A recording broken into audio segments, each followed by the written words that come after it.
Shimano staff riders joining them. We have a backpack. Yeah, we can arrange for sure. It's here to explore the new TRX.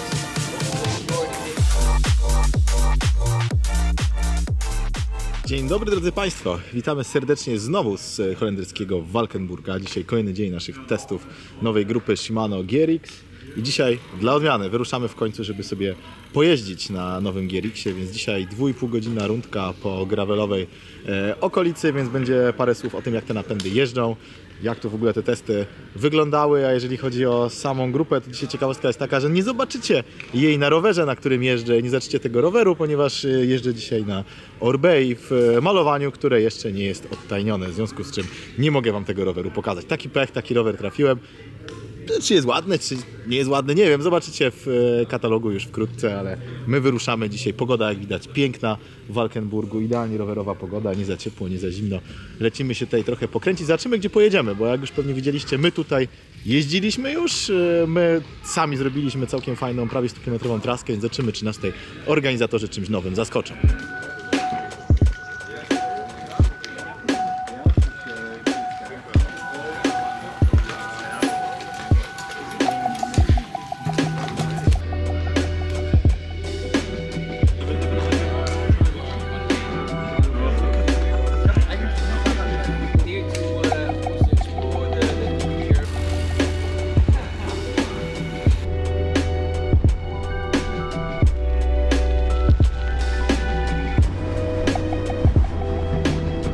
Zgodnie z oczekiwaniami wyjeżdżamy drogą, którą już jechaliśmy, więc dzisiaj pokonamy ją sobie w drugą stronę. Chociaż oczywiście dzisiaj znacznie krótsza trasa, bo mamy rundkę na 2,5 godzinki z jakąś przerwą jeszcze na zdjęcia i tym podobne rzeczy, no więc okazja, żeby się przejechać jest, żeby wyczuć napęd i różne niuanse na pewno, no ale takie testy to oczywiście nie jest okazja do gruntownego testowania i poznawania wszystkich plusów i minusów. No nie są to testy długodystansowe, ale i tak cieszę się, że w ogóle jest taka możliwość. No i jeszcze de facto przed opublikowaniem, przed złożeniem materiału o nowym napędzie, no można go po prostu poznać i na nim w całkiem fajnych, gravelowych warunkach pojeździć. Po raz kolejny spotkanie z płaską Holandią, a Mateusz zawsze się śmiał z dwupłatowca i na tym dzisiaj jeździ. Dwupłatowca. Jak wrażenie? Ogólnie okej. Jak nie patrzysz? Dwa kółka, rower, łańcuch. Z takimi dziwnymi rowerami chyba jest tak, że jak jesteś na nich, to mi radzą po oczach. Jak patrzysz z boku.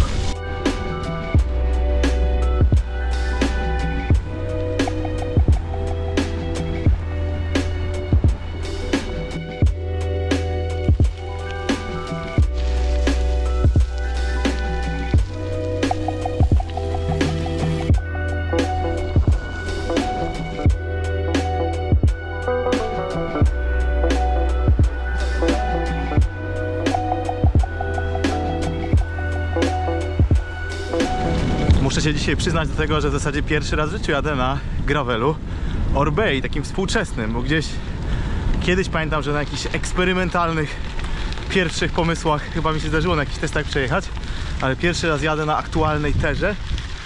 No i muszę przyznać, że mimo tego, że to nie jest rower w moim typie, bo jednak ma dość, powiedziałbym, taką gravelową geometrię mocno, przynajmniej tak go odczuwam tutaj, to jestem w stanie zrozumieć osoby, które lubią te gravele, bo przyznaję, że jest bardzo stabilny, bardzo fajnie jeździ w terenie. Trochę nie mój typ, tak jak mówiłem, nie mój styl, ale jak najbardziej rozumiem osoby, które z gravelami Orbea się bardzo lubią, także Terra na pewno jest ciekawym modelem. Czy w tym malowaniu? Nie do końca, nie powiedział, że jakieś rewolucyjne było, zobaczycie niedługo, ale też nie mój typ, ale rower to jest emeczka. Taki trochę wariat, faktycznie dynamiczny, zrywny, nawet przy takiej, no jak widzę, tej po geometrii jednak dość mocno nastawionej na teren geometrii, całkiem fajny rower, więc myślę, że do gravelowego ścigania takiego szybszego nie dziwię się, że tyle osób ten rower wybiera. Dzisiaj odkrywamy, że jednak da się znaleźć bardziej sielankowe trasy w Holandii niż my ostatnio znaleźliśmy. Tutaj Paweł mówił, że takie są, no i jednak są. I się znalazły. No. asfalty, gładkie szuterki, pola, krówki, wiatraki, a nie trasy MTB, kamienie. Także jak my przyjedziemy gdzieś, to zawsze znajdziemy gruz. To nie ma lekko, ale bardzo przyjemny dzień na rower. To zaczynamy wyglądać autentycznie, jak widać po ilości błocka. Tutaj wczoraj padało, więc wszystkie te pola są dość mocno błotniste, także jak gravelowe testy to musi być błotko. Przeskoczyliśmy do... O, Szymon, coś tu się dzieje. Przeskoczyliśmy do szybszej grupy, więc teraz idzie prawdziwe testowanie. Można trochę przypalić nóżkę, a chłopaki biorą udział w konkursie. Kto wróci bardziej brudny z dzisiejszej ustawki. Na koniec będzie ankieta, czy Szymon, czy Mateusz. Chociaż Szymon gdzieś pojechał i trochę mnie to... Mateusz gdzieś pojechał i trochę mnie to niepokoi. Nie, też to martwi. Gdzie on, co on tam znalazł?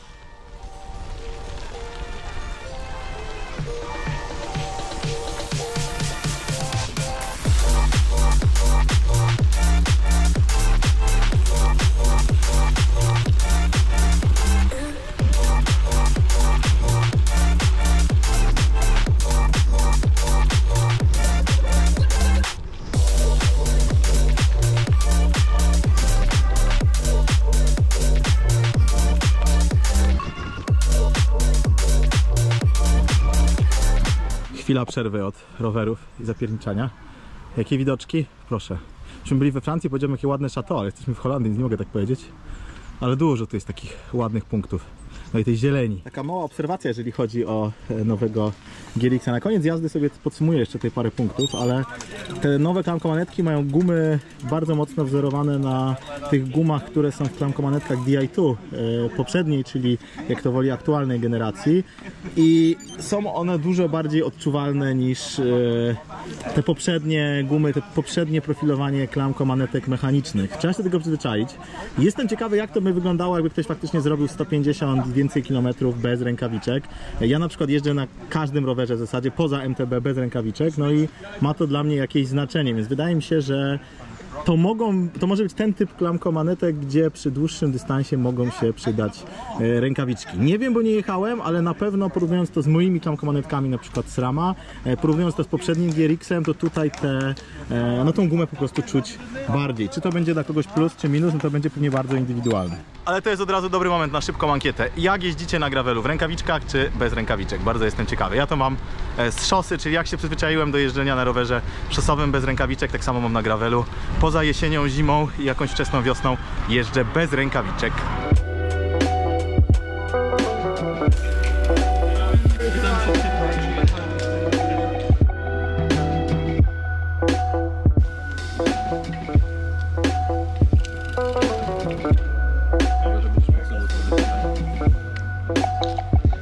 Trasa już za nami, prawie 40 km przyjemnej jazdy po polach. Czy taki dowód na to, że tutaj te trasy mogą być trochę bardziej lightowe w porównaniu do tego, co my zrobiliśmy, ale dalej uważam, że nasza trasa była ciekawsza. Może i trudniejsza, ale działo się tam więcej. Natomiast jak na test grupy gravelowej i to de facto dla dealerów w dużej mierze, a nie dziennikarzy, no to myślę, że traska była w zupełności wystarczająca. Więc teraz szybko podmieniłem rowery, żeby nie opowiadać o Orbei, którą wam nie mogę pokazać, więc parę szybkich wniosków z dzisiejszej jazdy.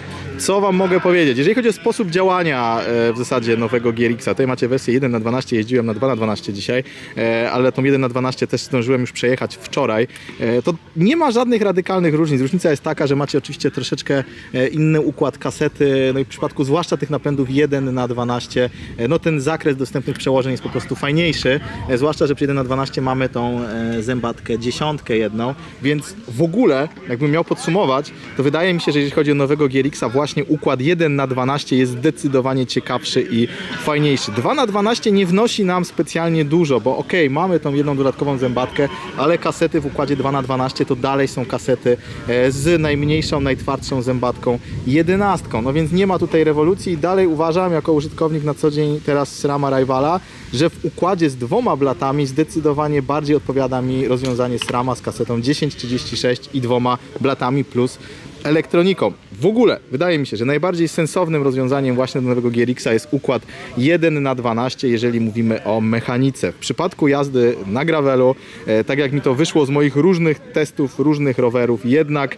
mechanika lepiej się sprawdza przy jednym blacie. Jeżeli jeździmy dość dynamicznie, dość agresywnie w terenie, to dwa blaty w wersji mechanicznej jednak powodują trochę za dużo zamieszania i w pewnych sytuacjach konieczność zmiany tych przełożeń trochę irytuje, jeżeli mówimy o dużym skoku mechanicznej manetki. W środku elektroniki to zjawisko jest zminimalizowane, ale jednak do takiej bardziej agresywnej jazdy dobrze zestopniowana kaseta 12-rzędowa to jest moim zdaniem lepsze rozwiązanie. Jeżeli chodzi o działanie hamulców, to wszystko jest bardzo podobne jak w poprzednim topowym GRX-ie i też bardzo podobne jak w nowych, bardziej Ultegrach i Durace'ach, no bo jednak w przypadku tych tutaj topowych grup mówimy o Servo Wave, którego nie ma w 105 Di2, ale poza tym jest to bardzo, bardzo wszystko podobne. To jest po prostu minimalnie poprawiony GRX, czyli Shimano moim zdaniem tutaj wiele nie zepsuło, chociaż tak jak mówiliśmy wczoraj przy okazji podsumowania, pojawią się tacy, którym będzie brakowało tego najtańszego wariantu, chociaż nie wiadomo co będzie. Na razie podobno ta tańsza grupa, czyli na przykład 2x10 będzie dalej dostępna jako stara, jak się skończą stany magazynowe zatrzymy. Może Shimano jeszcze czymś zaskoczy. Niemniej jednak wydaje mi się, że Shimano tutaj nie zrobiło niczego, co mogłoby być jakimś dużym minusem albo szokiem. To jest delikatna ewolucja poprzedniego GRX-a. Raczej wszystko to, co lubiliście w GRX-ie dalej w nim będzie. Wersja elektroniczna Di2 na razie dalej dostępna jest ta, która była. Zobaczymy, co wniesie nowa. Niemniej jednak, jeżeli miałbym podsumować jakoś tego nowego GRX-a, to wydaje mi się, że dla większości osób najciekawsze może być w wariancie 1x12 właśnie z jedną z tych dużych kaset, czyli 45 albo 51, w dużej mierze ze sprawą tego, że mamy najcięższą zębatkę 10 ząbków. Poza tym po prostu wygodna, sprawdzona, gravelowa grupa. Jest ten niuans z tymi gumami na klamkomanetkach, do tego myślę, że trzeba się przyzwyczaić, ale podejrzewam, że z mojego pytania, które wam zadałem, wyjdzie, że wiele osób jednak jeździ w rękawiczkach na gravelu i tego w ogóle problemu nie odczuje, a odczuje to, że na mokrym czy podczas jakiegoś takiego bardziej agresywnego jeżdżenia ten chwyt będzie po prostu poprawiony, więc póki co odstawiamy rowery. Jeżeli macie jeszcze jakieś pytania dotyczące GRX-a, to oczywiście piszcie w komentarzach, a ja zaraz was zabieram do Experience Center, pokazać wam, co tutaj Shimano w swoim muzeum ma. I będzie to też dobry moment dla tych, którzy lubią się pośmiać, że Shimano to wędkarstwo. Szymon, a twoje wnioski? Wnioski mechanika. Wnioski są takie, miałem mało okazji pozmieniać biegi, ponieważ lecieliśmy na ośce cały czas. Jakbym nie wiedział, że to jest nowa grupa, to chyba bym nie zauważył takich piorunujących zmian. Raczej jest to ewolucja, na pewno nie jest to rewolucja. Rozwinięcie, co chyba w sposób naturalny musiało nastąpić do 12 biegów. Użytkownicy dotychczasowi GRX-a nie będą odczuwali jakichś drastycznych zmian. To jest jak przesiadka ze starego Superba do nowego. Otwierasz drzwi, cały czas czujesz się, że jesteś w Skodzie. Tak jest. No jest po prostu w pewnych niuansach jest dodane coś, czego być może brakowało, ale są takie małe różnice. To jest jak... Co mocno odczułem z tej jazdy na tej najnowszej grupie kompletnej razem z kołami, to właśnie koła. Bo dźwięk, który się wydobywał, był bardzo cichy, ale przy tym bardzo taki zadowalający, bym powiedział. Ale był, nie? Bo właśnie koła Shimano zawsze to po prostu totalny bezdźwięk był. Bezdźwięk albo te zapadki z zbyt mocno nasmarowanym mechanizmem, a tutaj ten dźwięk jest taki, no bym powiedział, fajny, poszukiwany. Zaprezentujmy. Wiem, że to są fanatycy tego. Ale cichy. I nie sądziłem nigdy, że powiem, że mi się podobają ciche piasty. W czasie jazdy, jak idziemy w grupie, jest to bardzo przyjemny dźwięk. I fajnie jest, jeżeli odpuścimy korby na zjeździe i nie tłuką te zapadki do stanu takiego, do jakiego przywykłem od wielu lat, jak jeżdżę, że budzę wszystkie zwierzęta w promieniu kilku kilometrów. No jednak... Tak, to jest coś, co na pewno zauważyłem, usłyszałem w zasadzie, ale tu nie możemy mówić o żadnym rozwinięciu tego rozwiązania, bo wcześniej po prostu nie było kół w grupie GRX. Nie no, chyba były, tylko takie dziwne. Nie te... Karbonowe chyba są pierwsze w ogóle. Wiem, że coś chyba było, ale to jest możliwe, pytanie do ekspertów, ale w każdym razie jest na pewno tak, że są pierwsze koła Shimano, które brzmią i w sumie brzmią całkiem dla tych, którzy nie lubią bardzo głośnych kół, to może być to ciekawe, ale tak jak właśnie też mam podobne wnioski, że wydaje mi się, że tutaj absolutnie żadnych rewolucji, trochę ewolucji. Też nie uważasz na przykład, że chyba wersja 1x12 jest generalnie ciekawsza w tym układzie i w ogóle taka bardziej chyba sensowna? Znaczy, ja w ogóle jestem takim miłośnikiem napędów jedynkowych w rowerze do jazdy po terenie. Lubię proste rozwiązania, nie trzeba się, że tak powiem, zastanawiać nad tą przednią przyrzutką, więc dla mnie to w ogóle jest jedyne rozwiązanie, które biorę pod jakiekolwiek rozważania. Dwójkowe zostawiam raczej do rowerów, nie wiem, Road Plus albo ludzi, którzy jeżdżą na szosie gravelami, bo też tacy są, którzy po prostu na szerszej gumie czują się bezpieczniej. A w teren 12-kowa grupa sprawdza się z jednym blatem z przodu moim zdaniem najlepiej. Ale ile kolarzy, tyle potrzeb i tyle zdań będzie na ten temat. No i chyba faktycznie dla tych osób, które jeździły na GRX-ie wersji 1/11 poprzednio, to oni najbardziej odczują plusy, bo po prostu macie dużo fajniejszy zakres dostępnych przełożeń i dużo fajniejsze opcje konfiguracji napędu właśnie od 10 zębów już fabrycznie. Z tych produktów, które dzisiaj mieliśmy okazję przetestować, a są stworzone do linii gravelowej. Siodło jeszcze. Siodło. Tak, siodło jest o tyle ciekawostką, że w ogóle jak brałem rower, to totalnie olałem ten temat, nie zastanawiałem się nad tym, jak będzie, a w czasie jazdy mimowolnie przyszły mi takie spostrzeżenia, że to siodło jest po prostu wygodne i jest bardzo miękkie. Bardzo miękkie, no. Bardzo miękkie, jest to odczuwalne, jest w tym miejscu szerokie, co przy odchylaniu ciała do tyłu i na za małym rowerze, w szczególności, gdzie ta pozycja w naturalny sposób mi tyłek chciał iść do tyłu, a nie mógł, to tą szerokość tutaj czuć, natomiast nie było żadnego problemu z zbyt szerokim przodem, co zdarza się, ale też to jest strasznie indywidualne, nie? Zrobiliśmy 30 km. Tak, no to jest w ogóle tutaj od razu dodajemy, że to jest Pro Stealth w wersji off-road, czyli po prostu Shimano zrobiło Stealtha, który jest bardziej miękki i ma zaślepione te otwory w środku. W ogóle najzabawniejsze jest to, całe szczęście, bo bym się pobrudził. Dobrze, jeszcze byś się pobrudził, nie to co teraz. Tak. Ale najlepsze jest to, że nawet ta wyściółka, która jest tutaj, której nie dotykacie ciałem de facto, i tak jest miękka. To jest w ogóle po prostu over-engineering na całego, ale to też warto o tym pamiętać, że generalnie nie każdemu stealth będzie pasował, bo ten stealth dalej ma szeroki przód, więc jednym pasuje, a na przykład ja mam ze stealthem problem. Ale to już jest totalnie indywidualne. Nie? Dla miłośników miękkich kanap na pewno się sprawdzi sama skala miękkości. Jest totalnie miękka, naprawdę. Jest mięciutkie i to czuć po prostu siadają na tym siodle. Kształt, no to tak jak Janek mówisz, dopasowane do użytkownika i ile tyłków, tyle będzie pomysłów na siodło. Głowę, stopy, tyłek, każdy ma swoje.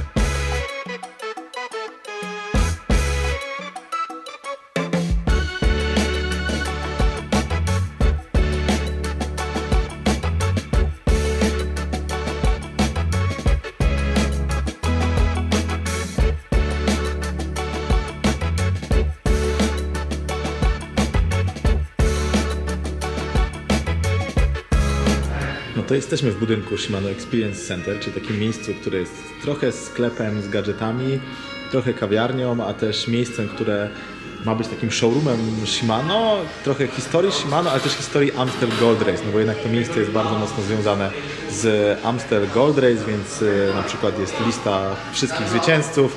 Oczywiście jest tam dwa razy Michał Kwiatkowski ma swoje zdjęcie i tutaj miejsce. Oczywiście, ponieważ jest to miejsce Shimano, no to na liście zwycięzców Amstela są logotypem Shimano zaznaczeni ci, którzy wygrywali na komponentach, na napędzie Shimano. Jest tutaj bardzo dużo ciekawych rowerów i ciekawych rzeczy, więc zróbmy sobie taki szybki przegląd tego, co tu się dzieje.